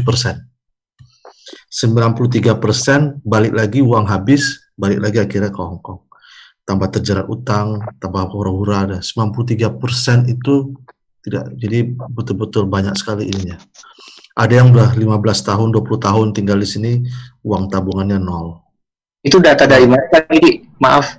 Dari Enrich, istri saya kan sekarang ngasih financial advice di Enrich. Penyebabnya apa kira-kira Pak Didi? Nah, penyebabnya tadi tidak cerdas mungkin nih. Kalau dari hadisnya. Jadi banyak menarik Pak. Hanya 7% penyebabnya. 7%. Jadi memang karena ketidaksiapan. Jadi yang banyak datang ke sini itu jadi istri saya banyak sekali menerima kasus-kasus orang terlibat utang. Jadi nyampe di sini dapat uang 4.000 gitu kan. Enak aja. Dan kondisi orang tuanya dari rumah bilang, kamu udah banyak uang, kirimin 100 juta untuk bangun rumah, kirimin sekian untuk bapakmu naik haji, ini gini. Akhirnya semua pada ngutang, pada ini gitu. Jadi sangat dan setiap kali diadakan pertemuan-pertemuan penasihatan finansial itu mereka lari. Kebanyakan halakah, kebanyakan ini, tapi itu banyak dari sekian kali, setiap kali dalam seminggu itu 6 kali 5 kali istri saya ditelepon orang terjerat utang, terjerat ini, dan setiap kali ditanya punya tabungan, enggak. Jadi udah berapa tahun di sini? 8 tahun. Berapa utangnya? 80.000 Hong Kong. Dia udah 8 tahun di sini malah minus duitnya. Yang nelfon minta mau bunuh diri itu juga udah banyak, Ustaz. Saya mau mati saja, Bu. Saya nggak sanggup lagi. Jadi ketidaksiapan secara doif Makanya ada dompet duafa kan. Mereka tuh doif secara akidah dan doif secara ilmu itu, dan keluarganya tuh banyak tuh. Wah, yang di sini ya kerja di sini 10 tahun, uangnya 80% setiap gajian langsung dikirim ke suaminya. Ditanya suaminya kerja apa, nganggur selama 10 tahun. Nah, jadi Pak, benar Mas Fajar, 7% saya dengarnya hampir jatuh, saya dengarnya. 7%. Setuju saya itu, Pak. Yang tertarik sekolah pun hanya 0,8%, Pak. Jadi, dan coba kalau semuanya nanti di akhirat itu cuma 7% kita yang begitu, gimana Pak? Alhamdulillah. Semuanya nanti di akhirat seperti itu gitu kan. Hanya kita ini hanya 7% yang sudah benar-benar siap dengan tabungan di akhirat. Allah alam. Tapi itulah analogi-analogi yang disampaikan oleh Rasulullah SAW. Rasulullah mengatakan kun fid dunya ka'annaka gharibun aw 'abira sabilin. Jadilah kalian di dunia ini seperti kalian orang asing. Ini seperti kita yang sekarang, antum yang di Hong Kong, antum tahu bosnya antum orang Indonesia.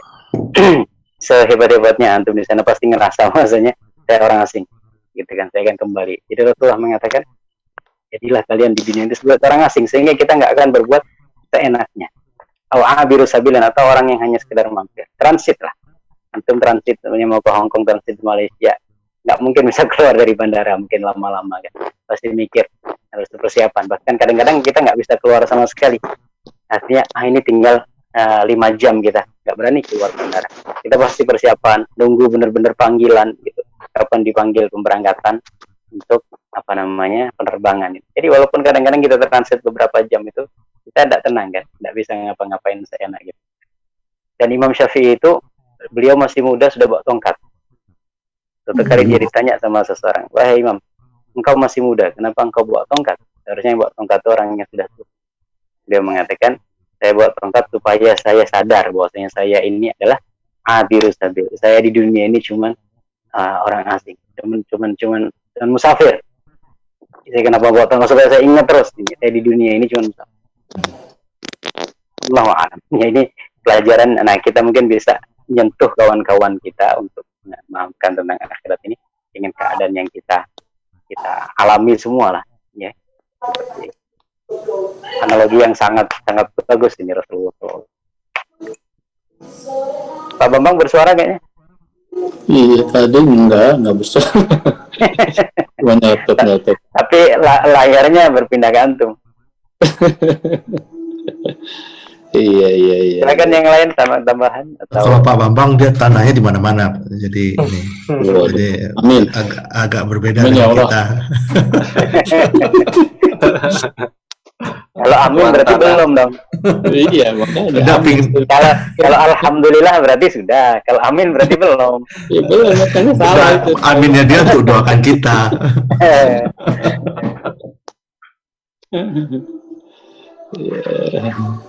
Ada lagi? Kan, ya, yang lain. Bapak? Tadi itu Ustaz, Imam Syafi'i itu orang Sunda ya. Gurunya siapa Pak? Ustadz punten ya Ustadz, saya sama Pak Bambang ini memang akrabnya kayak gini, jadi kadang-kadang jadi keluar. Saya 7 tahun setiap hari setiap pagi sama dia gitu. Dan sekarang berpisah ya. Iya. Imam Syafi'i punya banyak guru. Guru yang paling dekat dengan beliau ada namanya Waqi'. Sehingga ada syair itu syakautu ila waqi'in wahid. Ada juga di antara guru yang terkenal dari beliau itu Imam Malik. Imam Syafi'i pernah berguru dengan Imam Malik.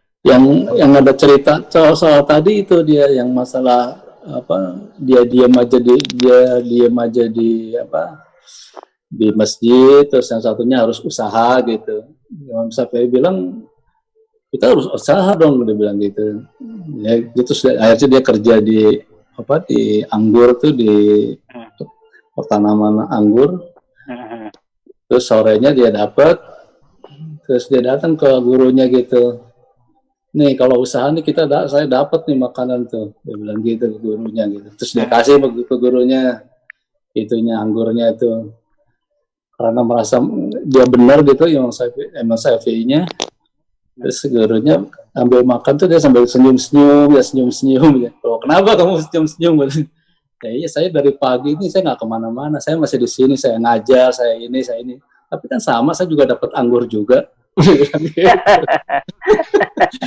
Ya itu dari kamu, dia bilang. Jadi akhirnya dipelukan berdua sama gurunya. Jadi ya itu doa itu kisahnya tuh. itu ada cerita Kesufi-sufian itu. Bagus. Ya. Ada satu buku Yang dicatat judulnya Imam itu- Syafi'i lagi yang dicatat. Iya benar itu Iya. cerita. Pencatutan itu. Ada satu buku judulnya Hilyatul Aulia. Itu kisah tentang orang-orang Para wali. wali-wali Allah ya. Tapi memang banyak kisah-kisah yang agak Kalau diterjemahin ke bahasa Indonesia itu kisah-kisah para gubernur. Aulia Tapi itu bagus gubernur juga terjemahan. untuk kisah-kisah pembangkit jiwa kan. Nah, buku itu diringkas oleh Ibnul Jauzi, judulnya Sifatus Muridnya Taqwa, Ibn Taimiyah. sifat orang-orang yang pilihan. Dia merangkum dari kitabnya Abu Nuaim Al-Isfahani tadi ya, Hilyatul Aulia itu dia rangkum, dia keluarkan cerita-cerita yang kira-kira terlalu berlebihan yang ini kan. Tapi bagus juga untuk pembangkit jiwa kan. Allah alam, tapi bisa jadi benar Pak Bambang. Kadang-kadang juga memang ada yang begitu. Ada yang begitu ya. Ya namanya kisah kan. Jadi Pak Bambang milih yang mana nih? Dua-duanya Pak. Kadang duduk-duduk, kadang bekerja. Kalau udah tua ya duduk-duduk aja lah. Saya di sini nggak mau kerja lagi Pak. Pak Bambang itu bukan tabungan yang banyak, banknya yang banyak.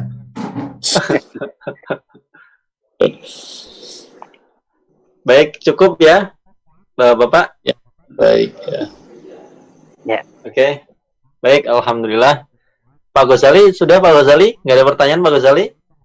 Yang nggak Cukup mungkin ya. dong. Pak Baik, Ghazali, alhamdulillah. Terima kasih. Terima kasih Ustadz Johar atas materi dan ilmu yang sudah disampaikan kepada kita semua. Mohon berkenan bisa ditutup dengan doa. Ustadz Johar, silahkan. Bismillahirrahmanirrahim.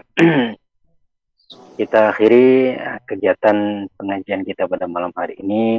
Kita memohon kepada Allah Subhanahu wa taala, kita memohon kebaikan untuk pribadi kita, keluarga kita, masyarakat kita, kebaikan untuk manusia dan sekitaran kita. Kita awali dengan sama-sama membaca Ummul Quran Al-Fatihah. A'udzubillahi minasyaitonir rajim. Bismillahirrahmanirrahim. Alhamdulillahirabbil alamin arrahmanir rahim maliki yaumiddin iyyaka na'budu wa iyyaka nasta'in siratal ladzina an'amta 'alaihim ghairil maghdubi 'alaihim waladdallin. A'udzu billahi minasyaitonir rajim. Bismillahirrahmanirrahim. Alhamdulillahirabbil alamin hamdan syakirin hamdan na'imin hamdan yuwafi ni'amahu wa yukafi'u mazidah. Ya Rabbana lakal hamdu kama yanbaghi li jalali wajhikal karim wa 'azimi sultanik. Allahumma shalli ala sayyidina Muhammad salatan tunjina biha min jami'il ahwali wal afat wa taqdi lana biha jami'al hajat wa tutahhiruna biha min jami'is sayyi'at wa tarfa'una biha indaka 'ala ad-darajat wa tuballighuna biha aqsal ghayat min jami'il khairati fil hayati wa ba'da al-mamat wa 'ala alihi wa sahbihi wa sallim tasliman katsiran bi rahmatika ya arhamar rahimin. Allahumma ighfir lana dhunubana wa liwalidayna warhamhuma kama rabbayana shighara wa li jami'il muslimina wal muslimat wal mu'minina wal mu'minat ahya'i minhum amwat innaka sami'un qaribun mujibud da'wat ya qadiyal hajat. Ya Allah ya Rahman ya Rahim ya Arhamar Rahimin. Ya Allah, ampunilah dosa kami, dosa ibu kami, dosa istri-istri kami, dosa anak-anak kami, dosa saudara-saudara kami, dosa masyarakat kami, dosa murid-murid kami, dosa guru-guru kami, dosa-dosa sahabat-sahabat kami semua muslim ya arhamar rahimin. Allahumma ighfir lana wa li ikhwanina alladziina sabaquna bil iman wa la taj'al fi qulubina ghillan lil ladzina amanu rabbana innaka ra'ufur rahim. Ya Allah ya Rahman ya Rahim ya arhamar rahimin. Ya Allah, ampunilah dosa-dosa kami, dosa-dosa saudara-saudara yang telah mendahului kami. Janganlah Engkau masukkan dalam hati kami rasa hasad, iri, dengki, benci di antara sesama muslim kami ya arhamar rahimin.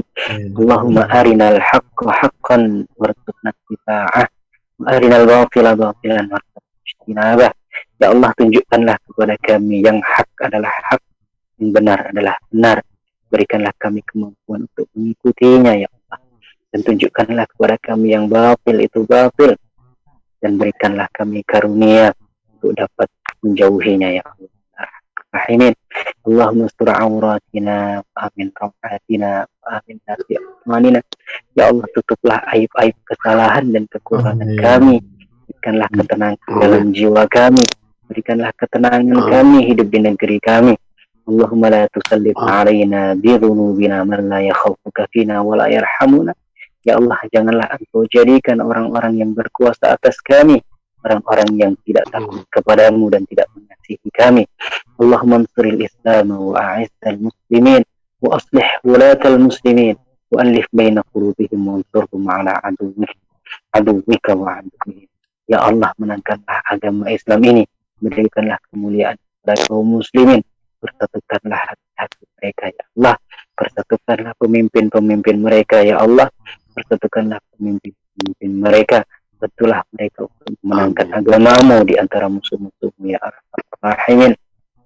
Allahumma man arada bil islami khairan fawafiqhu ila kulli khair wa man arada bil islami syarran fakhudhu akhda azizin muqtadir.